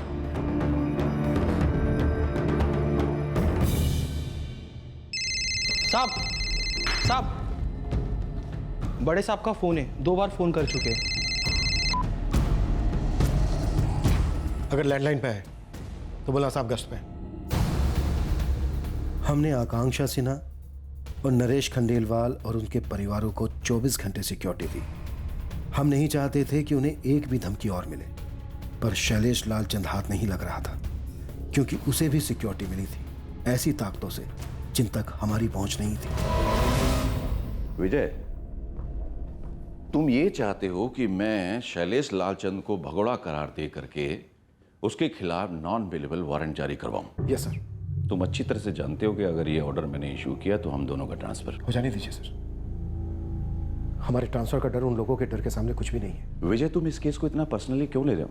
तुम अच्छी तरह से जानते हो कि हम दोनों के ट्रांसफर के बाद भी उनकी ताकत कम नहीं होगी, बल्कि वो डरे हुए लोगों के ऊपर कहर बन के टूटेंगे। ट्रांसफर ऑर्डर के पहले अगर हम उन पर टूट पड़े तो सांप भी मरेगा और लाठी भी नहीं टूटेगी सर। एकेडमी से निकले हुए नए नए अफसर की तरह बात कर रहे हो तुम। पॉलिटिकल पावर के आगे आज तक कोई खड़ा रह पाया? वो 20 साल की लड़की डट के खड़ी थी सर। नतीजा बोलो विजय, नतीजा क्या निकला? नतीजा ये है सर कि अब और भी लड़कियां खड़ी हो गई। सर मैं अपना नाम नहीं बता सकती, बस इतना बता सकती हूँ कि शैलेश लालचंद ने मेरा बलात्कार किया था। सर शैलेश लालचंद को गिरफ्तार मत कीजिए, बस गोली मार दीजिए उस कमीने को। शैलेश लालचंद ने मेरा भी रेप किया था सर, मैं तो खुदकुशी करने वाली थी, लेकिन अब मुझे उसे मरा हुआ देखना है। तड़पा तड़पा कर मारो सर, ऐसे लोगों को तो जेल में रहने का भी कोई हक नहीं है। इंसानियत के नाम पे बोझ है ये लोग। शूट कर दीजिए, शूट कर दीजिए सर। हाँ सर, शैलेश ने मेरा रेप किया था, धमकी दी रेप करेगा, धमकी पूरी भी की।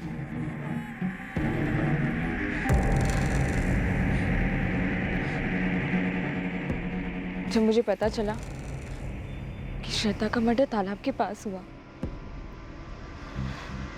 बस मैं समझ गई कि उसके साथ क्या हुआ होगा। उनमें से एक लड़की भी लिखित शिकायत दर्ज कराएगी? नहीं। कोर्ट में गवाही देने के लिए आएगी? नहीं। और ये बात तुम अच्छी तरह से जानते हो, वो नहीं आएगी। हमारे पास शैलेश के साथीदारों के बयान है सर, ऑन पेपर। और वो पेपर रॉकेट बनाकर उड़ाने लायक भी नहीं। तो सर हमें हाथ पे हाथ धरे बैठे रहना चाहिए। लोगों का डर, उनका दर्द दूर करने के लिए हम पहली पहल नहीं करेंगे कभी? जिस भूखे राक्षस के लिए लोग रोज बलि चढ़ते हैं, उसका वध करने के बजाय हम भी उसका पेट भरेंगे। ये कहानी पुराणों में अच्छी लगती है, हकीकत में हम भीम नहीं हैं, लेकिन वो बाहुबली बकासुर जरूर हैं। तो फिर हमारी फोर्स क्यों है सर? हमें अपने आप को भगोड़ा घोषित कर देना चाहिए, जो अपने फर्ज से भागे, जिसके चलते एक 20 साल की लड़की ने अपनी जान गंवाई। मैं उस लड़की का गुनहगार हूं सर। मुझे अब ट्रांसफर भी नहीं चाहिए। मैं इस्तीफा देता हूं सर। अपने पैरों पे कुल्हाड़ी मार लें। इसे एक बार तो मार लेनी ही चाहिए सर। बहने देते हैं खून। लोगों के साथ साथ हमें भी एहसास होना चाहिए कि हमारी रगों में भी गर्म खून बहता है, डर से जमा हुआ ठंडा पानी नहीं। ट्रांसफर की तैयारी कर लो विजय। नक्सली इलाके में या कहीं और शैलेश लालचंद को भगोड़ा घोषित मैं करवाता हूं। Okay sir.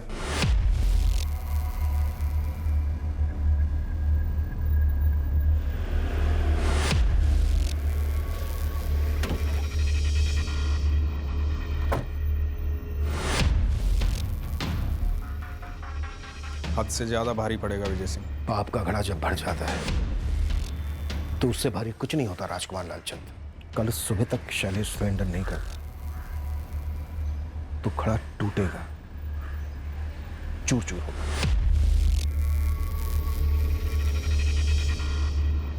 कल की मोहलत के बाद जैसे पागल कुत्ते को म्युनिसिपैलिटी ढूंढती है ना, हम शैलेश को ढूंढेंगे।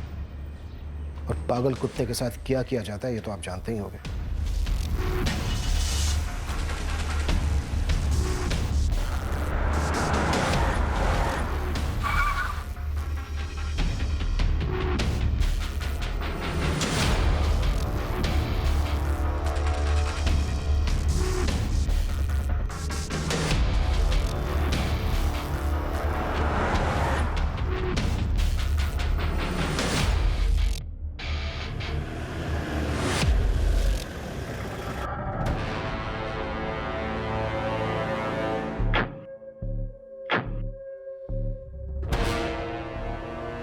मेरे क्लाइंट शैलेश लालचंद सरेंडर करने को राजी हो गए हैं, पर आपको लिखित में देना होगा कि इन पर आप 3rd डिग्री इस्तेमाल नहीं करेंगे। शैलेश को खरोच भी आए तो देख लेना क्या होगा। जब एक निहत्ती लड़की पर पीछे से वार किया था तभी ऐसी डरी हुई शक्ल थी तेरी। देखिए इंस्पेक्टर साहब, हम कानून के हिसाब से चल रहे हैं और आप भी। मैंने आपकी बात सुनी वकील साहब, आप मुझ पर भरोसा कर सकते हैं। आप भी मुझ पर भरोसा कर सकते हैं। वैसे आपके पास मुझ पर भरोसा करने के अलावा कोई दूसरा चारा भी नहीं है। हाँ, मुझसे गोली चल गई थी गुस्से में, पर गलती उस लड़की ने की थी। उस लड़की को मुझे अकड़ नहीं दिखानी चाहिए थी। और कितनी लड़कियां हैं जिन्होंने अकड़ नहीं दिखाई, गोली नहीं खाई, लेकिन रोज जिल्लत की मौत मर रही है किश्तों में। अब गिनती कौन याद रखता है?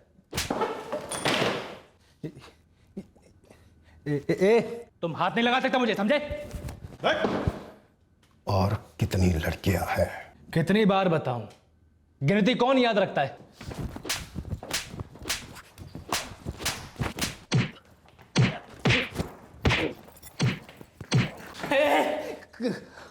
खत्म हो तुम सबके सब खत्म हो, समझे? हम समझे, अब तू समझ। हम तुझे खत्म नहीं करेंगे, बल्कि तेरे अंदर के मर्दाना क्रूर को खत्म करेंगे। जिंदगी में कभी भी किसी लड़की के साथ कुछ करने लायक नहीं रहेगा तू। और हाँ, हम भी कुटाई का हिसाब नहीं रखते। चौधरी, थाने में सबसे कहता हूं कि शुरू हो जाए और ऐसी ऐसी जगह पर मारे जहां पर निशान आसानी से नहीं दिखते।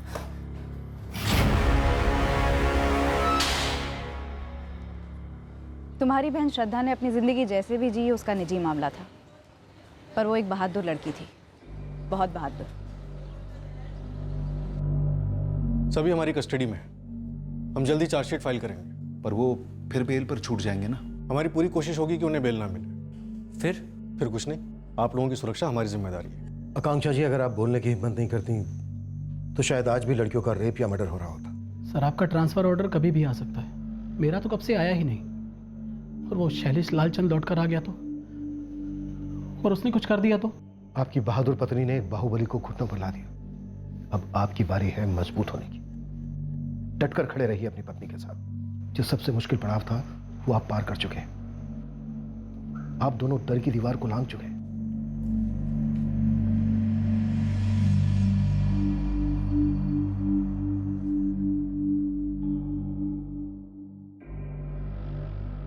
हमने चार्जेस फ्रेम किए और चार्जशीट कोर्ट में फाइल कर दी।